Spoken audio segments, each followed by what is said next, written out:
अब ना आज वाली क्लास में वहीं से काम शुरू करते हैं जहां पे लास्ट क्लास में हमने रोका। अब आज ट्रिग्नोमेट्री के जो हमने फॉर्मूले सुने उन पे क्वेश्चंस करने शुरू करोगे। तो जितने इसमें क्वेश्चंस करोगे ना उतना हमारा हाथ खुलेगा। ये करके हमारी टर्म्स में क्लियर परफेक्शन बढ़ती है और स्पीड बढ़ती है। ट्रिग्नोमेट्री एक ऑपरेशनल टॉपिक है। ऑपरेशनल का मतलब क्या हुआ कि कर करके हमारी रिकॉग्निशन बढ़ती जाती है। तो ट्रिग्नोमेट्री में क्लियर है कि हम लोग पॉइंट्स देखेंगे, जितने ज़्यादा हम लोग क्वेश्चंस आपस में डिस्कस करेंगे ना उतना हमारी स्पीड और एक्यूरेसी बढ़ेगी ट्रिग्नोमेट्री में। तो बिल्कुल इसके क्वेश्चंस करके हम लोग देखेंगे तो हम लोग का हाथ एक्चुअली खुलेगा। तो चलो शुरू करते हैं इस क्वेश्चन से। अब देखो जैसे ये टर्म थी, हमें कोसिकेंट ए गिवन है कि 2 है और हमें इस एक्सप्रेशन की वैल्यू निकालने को कहा गया।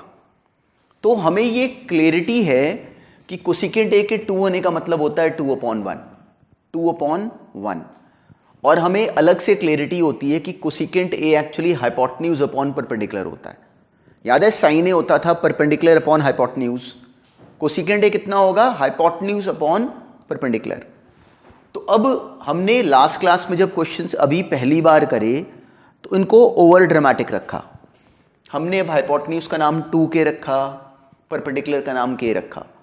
एक्चुअली क्लियर है, जैसे से आगे बढ़ेंगे ना आज वाली क्लास से ही इसी काम को तेज कर लेते होते हैं। कैसे? डायरेक्टली हाइपोटेन्यूज को 2 ले लो और परपेंडिकुलर को 1 ले लो। हाइपोटेन्यूज को 2 लिया, परपेंडिकुलर को 1 लिया, अब लगा दी हमने इसी में पाइथागोरस थ्योरम।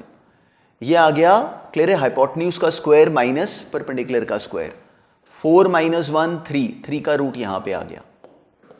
तो क्लियर है, हमने यहां पे बेस स्क्वायर को एक्चुअली क्लियरली फाइंड कर लिया।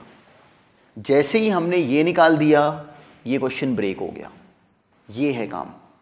जैसे ही हमने ये निकाल दिया ना √3, ये क्वेश्चन हमने कर लिया। क्यों? क्योंकि ट्राइंगल की तीनों साइड्स हम लोग निकाल गए इस लॉजिक से। कोसिकेंट ए गिवन था, हमने ये ट्राइंगल बनाया जिसमें कि कोसिकेंट ए के कॉरेस्पॉन्डिंग हम लोग सिचुएशन क्रिएट कर सके। जैसे ही हमने ये बना दी, इस ट्राइंगल की कॉरेस्पॉन्डिंग 2 साइड्स तो हमें क्लियर थी, तीसरी हमने बना दी। अब जब ये आ गई तो अब tan a क्या है? tan a तो हमें आता है, वो कितना है? 1/√3। तो 1/tan a कितना हो गया? 1/1/√3 विच इज √3। और sin a upon 1 + cos a, sin a कितना बनेगा? 1/2। cos a कितना बनेगा? √3/2। तो ये हमने केवल इन टर्म्स को यहां पे फिल कर दिया। sin a 1/2 divided by 1 + √3/2। ये हमारा जवाब बन गया। ये आ गया √3 + 1/2 + √3। अब ये जो टर्म है अगर हम लोग इसका एलसीएम ले लें तो हमें समझ में आता है कि हो जाता 2 × √3 + √3 × √3, वो हो गया 3। ये बनी एक्सप्रेशन। तो that is actually equivalent to this. Clear है कितना आ गया? ये आ गया 4 + 2√3/2 + √3। इसमें से 2 कॉमन, 2 + √3 ऊपर नीचे कॉमन आके कैंसिल हो गया। इसका आंसर अकेला 2 बना। तो हमारे एंड पे एक्चुअली मेन काम क्या था? सिंप्लीफिकेशन। पहला काम था टर्म निकाल पाना, उसके बाद काम क्या था? सिंप्लीफिकेशन। ट्रिग्नोमेट्री एक्चुअली एक ऑपरेशनल टॉपिक है। ये करोगे, गलत करोगे, सही करोगे, टर्म्स में क्लियर है कि गड़बड़ होंगी, वो गड़बड़ करके जाएंगी। तो इसका ना इस पे हम लोग बहुत क्वेश्चंस करेंगे तो हाथ खुलेगा। चलो नेक्स्ट क्वेश्चन करो। अब ये टर्म देखो, हमें गिवन है in a right angle triangle ABC, right angled at B, if sin A is equal to 3/5। हमें sine of angle A given है। Find all the 6 trigonometric ratios of angle C। अब हमसे क्या पूछा हुआ है?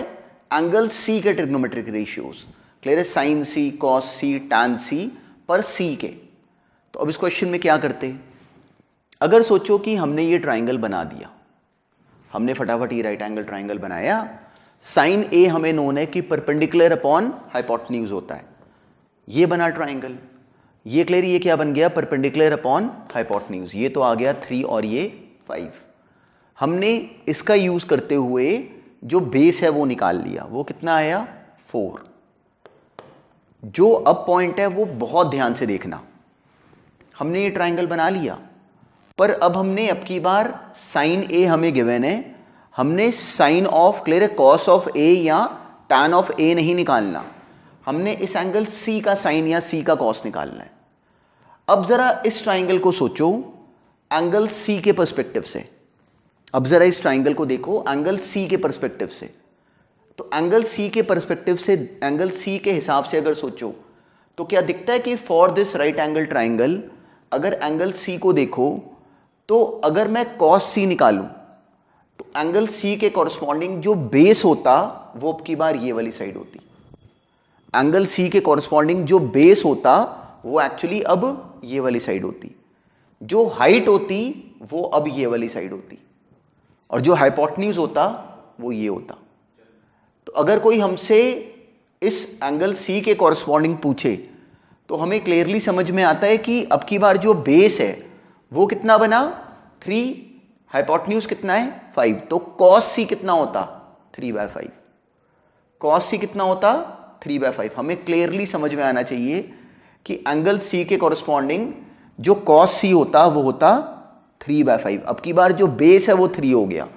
क्यों क्लियर कि एंगल सी के साथ जो जमीन पे एंगल लग रहा है दैट इज, जो साइड लग रही है दैट इज 3 वाली साइड। अब अगर हम tan सी निकालें तो वो होता है परपेंडिकुलर अपॉन बेस। अब एंगल सी के हिसाब से जो परपेंडिकुलर है वो ये रहा और जो बेस है वो 3 है, तो वो कितना बना 4/3।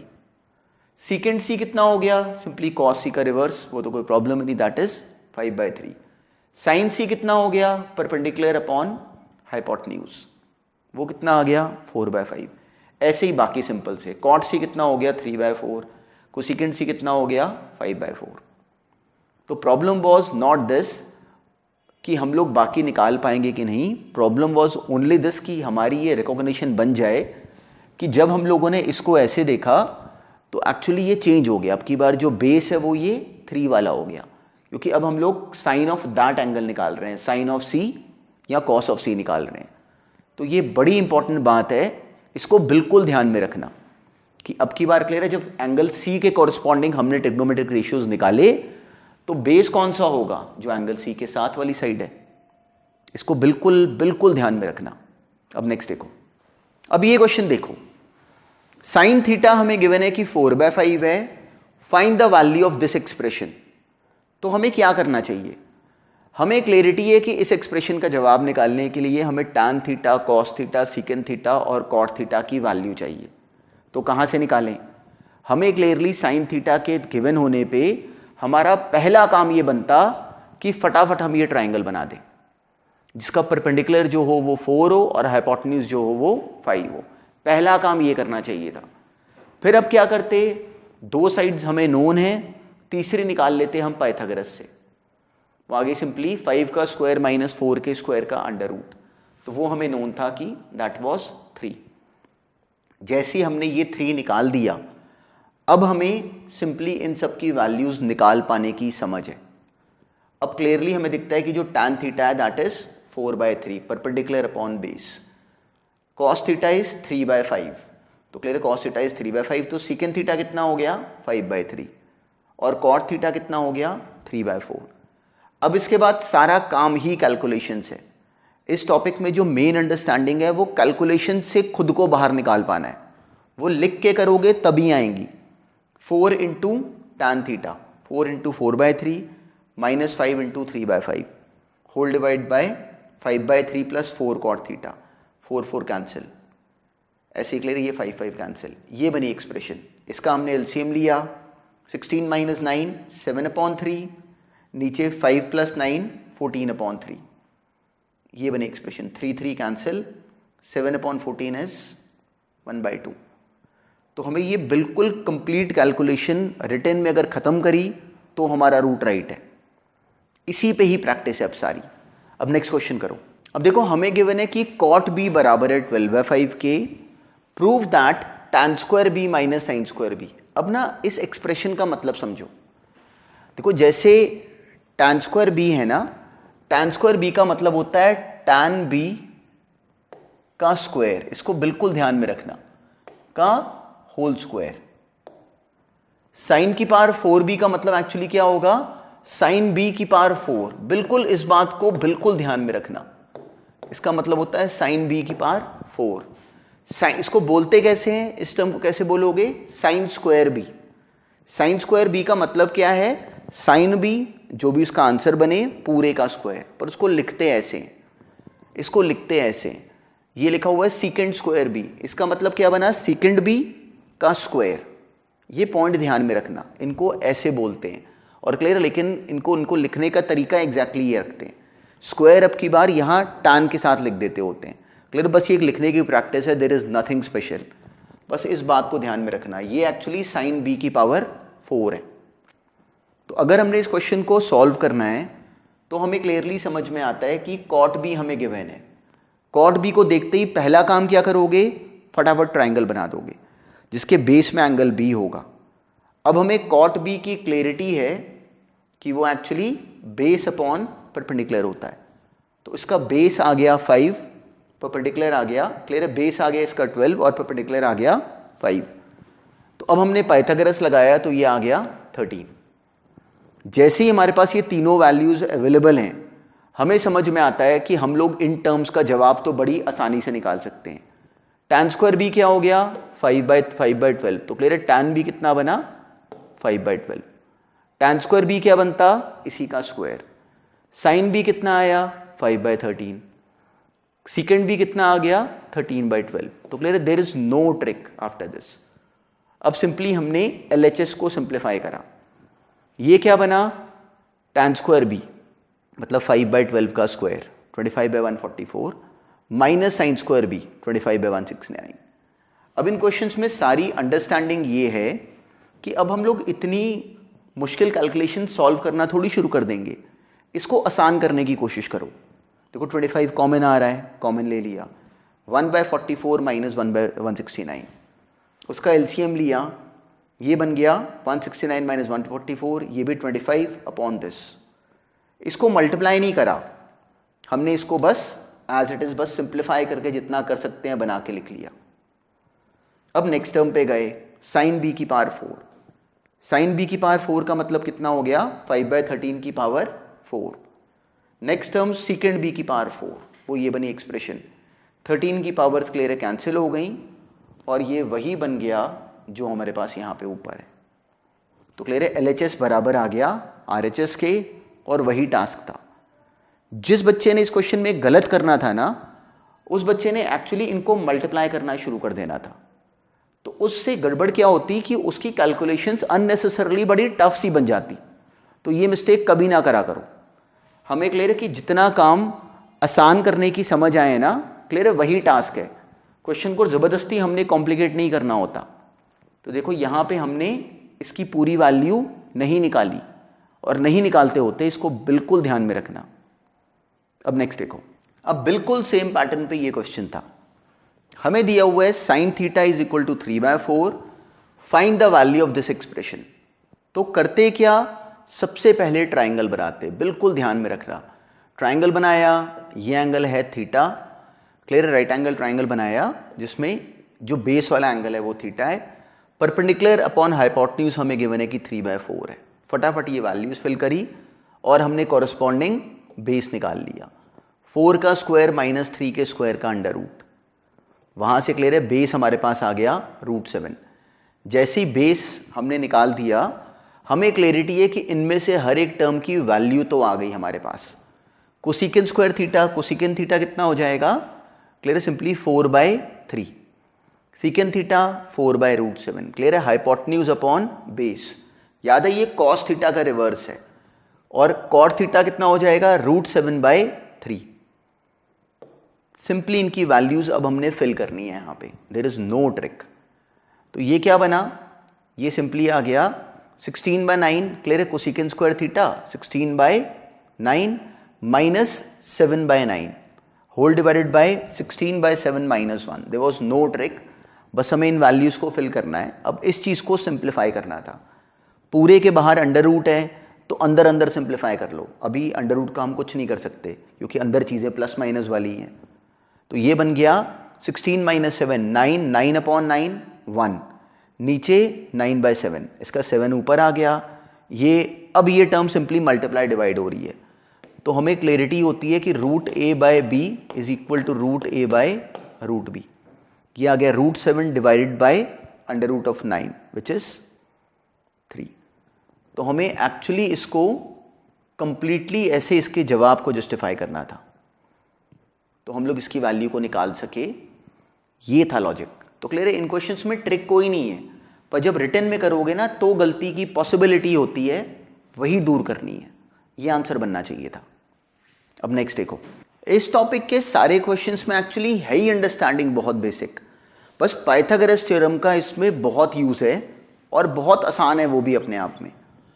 अब जैसे ये क्वेश्चन था, हमें गिवन है in a triangle OPQ right angled at P, OP हमें गिवन था कि 7 है, OQ माइनस PQ हमें दिया हुआ था कि 1 है, OQ माइनस PQ हमें दिया हुआ था कि 1 है, मतलब जो OQ हाइपोटेन्यूज है वो PQ प्लस 1 के बराबर है। तो अगर हम कुछ भी इसमें साइन कॉस अगर कुछ भी निकालना चाहें तो हमें क्लैरिटी है कि हमें साइड्स तो चाहिए पहले। जब तीनों साइड्स हमें पता होंगी तभी तो हम लोग क्लियर है कि साइन और कॉस की वैल्यू निकाल पाएंगे। किसी भी ट्रिग्नोमेट्रिक रेशियो को निकाल सकने के लिए इनकी वैल्यू तो पहले चाहिए हमें, पर हमें अब सिचुएशन ये गिवन थी। तो मान लो PQ का नाम अगर हम x रख लें तो एक्चुअली गिवन सेटअप के अकॉर्डिंग OQ कितना हो गया, x प्लस 1। अब अगर यहां पे हम लोग पाइथागोरस अप्लाई कर दें तो हमें क्लैरिटी है कि x प्लस 1 का स्क्वायर मतलब हाइपोटेन्यूज का स्क्वायर बराबर आता परपेंडिकुलर का स्क्वायर प्लस बेस का स्क्वायर के।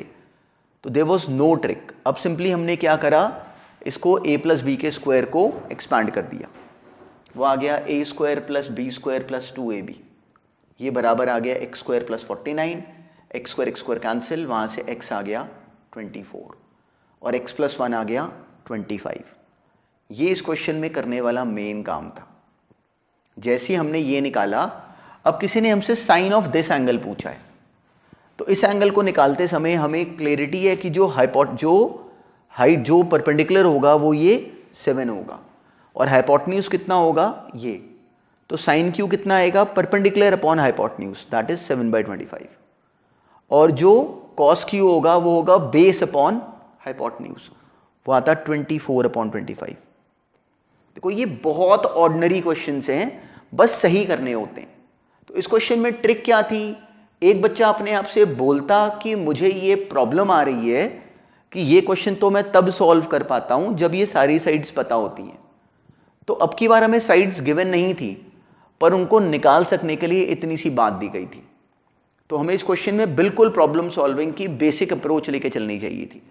क्या करें, पहले हम लोग यहाँ पे इन साइड्स की वैल्यू निकाल लेते, फिर आसानी से क्लियर है कि हम लोग उसके बाद ट्रिग्नोमेट्रिक रेशियोज निकालना was not clear, it was not a special task, ये तो बहुत आसानी से बन जाता।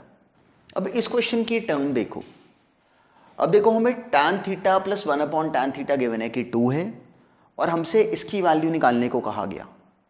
तो अब ये क्वेश्चन जो हम लोग बिल्कुल मेंटल सेटअप बना के बैठे हैं ये उससे थोड़ा सा डिफरेंट हो गया, पर अगर याद करो तो इसका जो फॉर्मेट है ना वो हमने कभी पहले करा हुआ है। क्या हमें दिखता है कि एक तरीके से x प्लस 1/x हमें गिवन है और किसी ने x स्क्वायर प्लस 1/x² हमसे पूछा। तो अगर रिकॉल करो तो ये पॉइंट हमने कभी पहले करा होता है अलजेब्रा में। कैसे, याद है कि अगर x प्लस 1/x अगर 2 है तो हम लोग सिंपली इसका अगर स्क्वायर कर लें तो ये क्या आता है, x स्क्वायर प्लस 1/x² जो हमें चाहिए plus 2 times of x into 1/x, ये बराबर आ गया इस तरफ 2 का स्क्वायर विच इज 4। तो इस क्वेश्चन का जो सेंस था ना वो actually clear derived from algebra था, पर डायरेक्टली देख के क्लियर कि एक बच्चा उन दोनों को आपस में लिंक नहीं बना पाता। तो इसलिए क्लियर है ये क्वेश्चन इस रीजन से इंटरेस्टिंग है। ये क्लियर है इस बल्ब को भी बिल्कुल अपने दिमाग में जला के रखना। क्लियर है tan theta plus 1/tan theta हमें गिवन था, तो एक तरीके से x प्लस 1/x हमें गिवन था और x स्क्वायर प्लस 1/x² हमसे पूछा गया था। तो अब हमने सिंपली जब इसको x प्लस 1/x को पूरे को स्क्वायर करा तो हमें ये मिल गया। अब क्लियर ये तो कैंसिल हो रहा है, वहां से tan square theta plus 1/tan square theta कितना आ गया 4 माइनस 2 दैट इज 2, ये हमारा आंसर होता। ये था इस क्वेश्चन में जो डिस्कस करने वाली बात थी। अब ना आज वाली क्लास में हमने इस वैरायटी पे क्वेश्चंस करे काफी, तो क्लियर है ये करने पे हमारा हाथ खुलेगा। क्लियर है सुनने से कुछ नहीं होगा अकेले, लिखोगे उसमें गड़बड़ करोगे तो क्लियर कि तो हम लोग सही होना शुरू होंगे। तो इस पूरे टॉपिक में पैटर्न ये रहेगा। क्लियर, थ्योरी बहुत कम है, मेन इसमें क्लियर है क्वेश्चंस की प्रैक्टिस, कहाँ कहाँ फॉल्ट हो सकती है, कैलकुलेशंस में क्या छोटी छोटी ट्रिक्स हैं, क्लियर है, उनकी डिस्कशन है। तो उस पर बहुत हाथ खुलेगा और बहुत हेल्प होगी उससे। चलो बस अब ये क्वेश्चन रिवाइज करो।